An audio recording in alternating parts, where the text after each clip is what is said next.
Shalom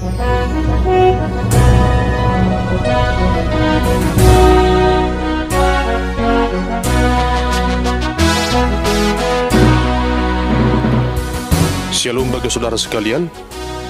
Marilah kita siapkan hati dan pikiran kita untuk menyambut firman Tuhan. Kita berdoa. Kasih karunia dan damai sejahtera dari Allah Bapa kita dan dari Tuhan Yesus Kristus menyertai kamu sekalian. Amin.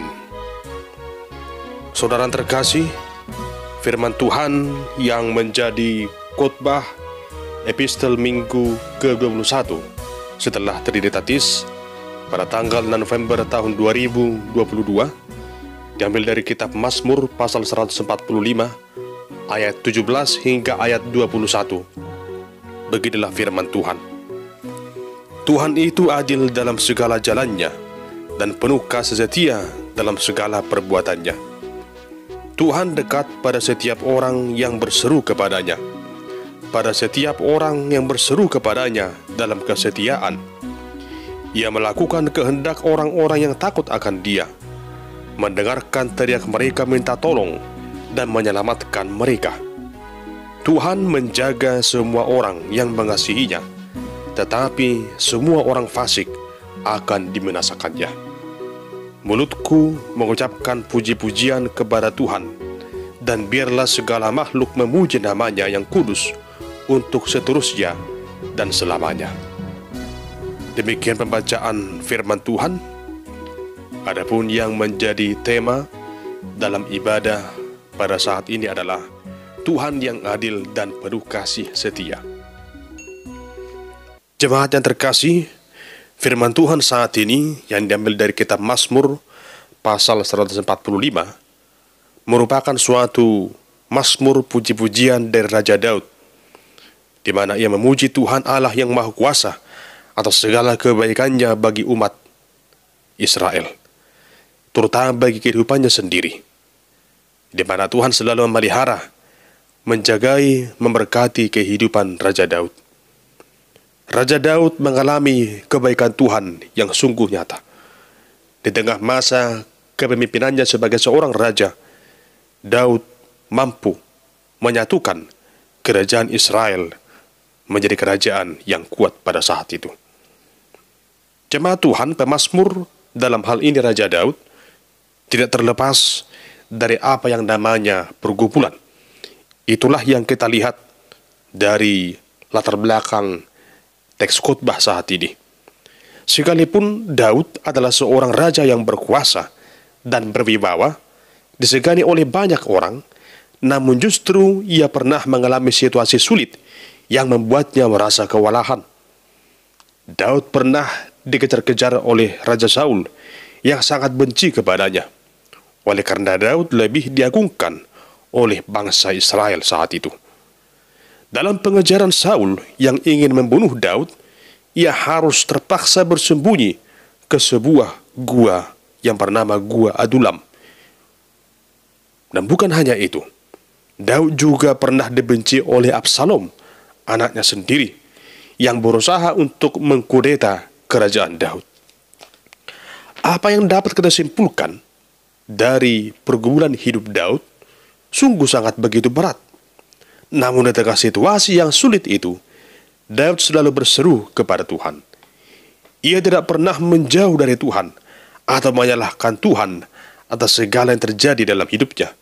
Sebab Daud yakin Tuhan adalah kota benteng dan tembok pertahanan baginya, tempat persembunyian yang paling aman. Tuhan Allah Israel adalah Tuhan yang paling mengerti segala persoalan yang dialami oleh Daud.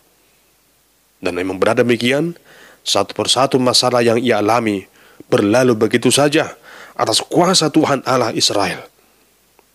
Saudara terkasih, jika Daud dapat melewati masa-masa yang sulit itu, tentunya kita pada saat ini juga pasti mampu melewati setiap masa-masa sulit yang ada dalam hidup kita.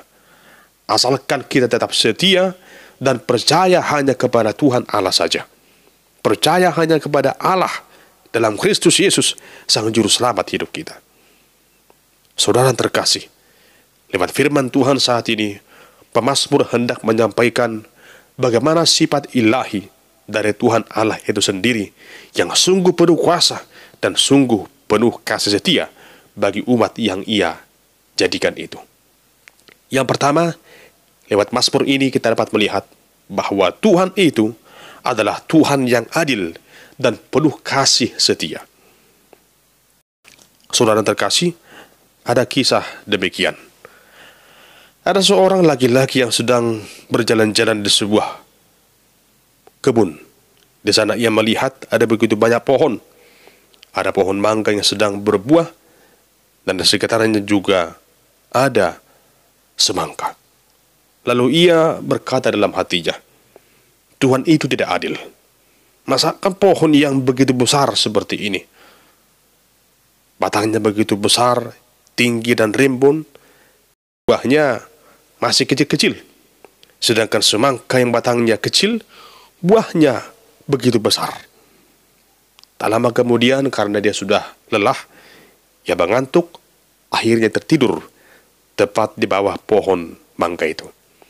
Ketika angin bertiup begitu kencang, berjatuhanlah buah mangga itu tepat ke atas wajahnya. Kebetulan buah mangga itu masih sangat kecil-kecil. Lalu ia terbangun, dan tak lama kemudian ia tertegun dan berpikir, Tuhan memang adil. Seandainya buah mangga itu sebesar buah semangka, pastilah wajahku sudah bencol dan terluka. Jemaat Tuhan, kisah itu menggambarkan situasi hidup manusia yang kadang begitu sering protes dengan apa yang sebenarnya kurang ia mengerti. Kadang kita mengalami hal yang serupa. Sering merasa Tuhan itu tak adil dalam hidup kita. Kita sering bersukut-sukut akan suatu hal yang sebenarnya tak perlu kita keluhkan.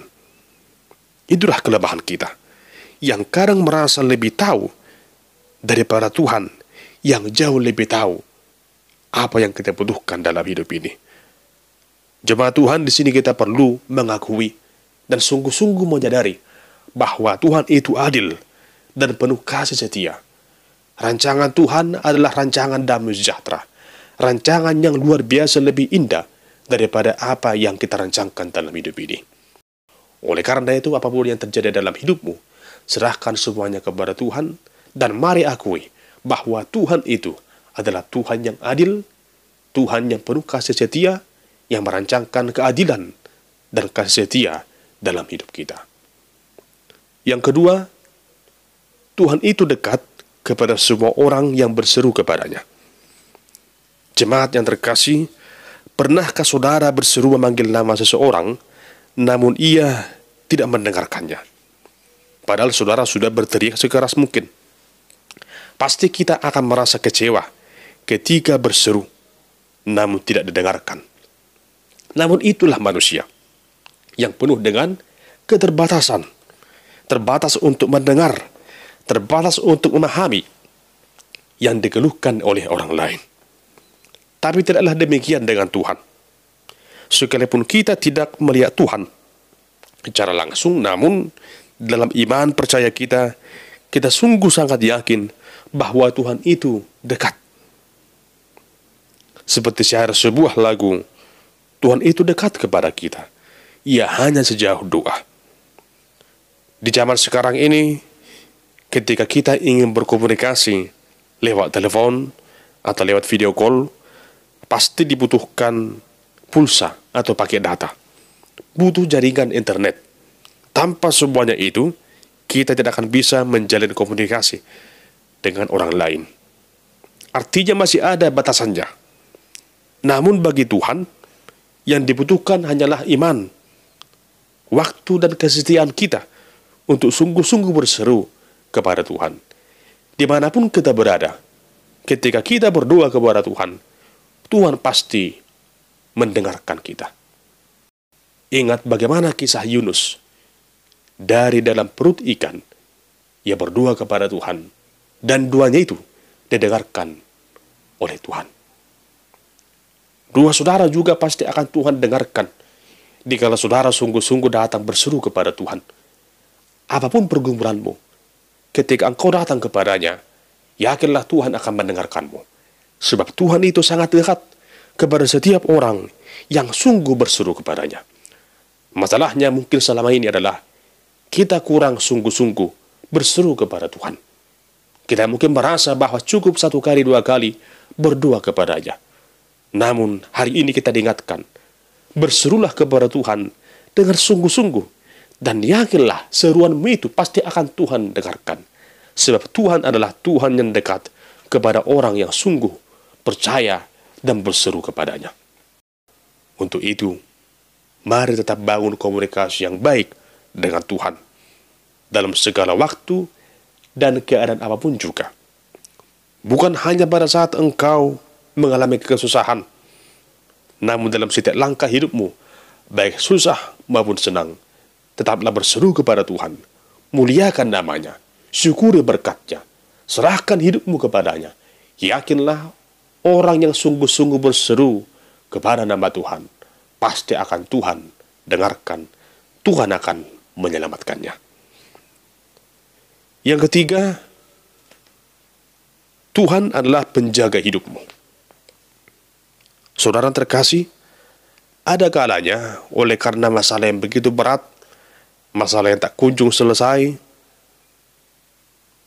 kita mungkin bertanya-tanya dalam hidup ini, kapan ini semua akan berlalu? Siapa yang akan memberikan kepadaku pertolongan? Kita mungkin akan bertanya seperti Daud, dari manakah akan datang pertolonganku? Saudara terkasih, di sini kita akan melihat bahwa Tuhan itu adalah sumber pertolongan yang sejati. Tuhan adalah penjaga hidup kita. Di saat kita lemah, Ia selalu ada di sana. Sebab Ia adalah Allah yang setia. Pemazmur berkata, Tuhan akan menjaga orang-orang yang dikasihinya, namun orang fasik akan dihukumnya. Oleh karena itu, menjadi orang yang dikasihi Tuhan adalah tujuan hidup kita. Tetapi yang menjadi pertanyaan, bagaimana caranya supaya kita menjadi orang yang dikasihi oleh Tuhan? Jawabannya adalah, jadilah sebagai pelaku firman Tuhan. Percaya saja, hanya kepada Tuhan Allah saja. Saudara terkasih, begitu baiknya Tuhan itu pada kita. Ia selalu peduli dan mengerti apa yang kita butuhkan. Ia tahu dan paham betul apa yang sedang terjadi dalam hidup ini. Ia tak pernah meninggalkan kita. Oleh karena itu, apapun yang terjadi dalam hidup ini, marilah agar kita selalu mendekatkan diri padanya. Tetaplah berseru kepada Tuhan Allah Israel dalam nama Tuhan Yesus Kristus, Tuhan dan Juru Selamat hidup kita. Mari senantiasa berdiri teguh dalam ajaran Kristus. Apapun kesulitan yang kita alami, sekuat apapun godaan yang kita alami, mari mohon kekuatan daripada Tuhan yang pasti akan selalu menjaga kehidupan kita. Tuhan menjaga kehidupan orang yang mengasihinya, dan Tuhan akan selalu memelihara kehidupan orang yang sungguh-sungguh menyembah Dia, mengucapkan segala pujian bagi nama Tuhan. Sebab Tuhan itu adalah Tuhan yang adil dan penuh kasih setia bagi setiap orang yang dekat dan yang berseru hanya kepada Tuhan. Amin. Kita berdoa. Ya Tuhan Allah yang Maha Kuasa, Engkau adalah Allah yang adil, Tuhan Allah yang penuh dengan kasih setia. Kami telah merasakan keadilan dan kasih setia-Mu lewat keselamatan yang diberikan Tuhan Yesus bagi hidup kami. Tuntun kami Tuhan untuk selalu percaya dan sungguh-sungguh mengandalkan Engkau dalam hidup kami. Meskipun banyak tantangan, pergumulan dan godaan, namun kami yakin Engkau Allah yang adil, Allah yang setia, pasti akan selalu memelihara dan menjaga kehidupan kami. Bagimu-lah Tuhan, pujian, hormat, dan kemuliaan bagi nama-Mu yang kudus itu. Amin.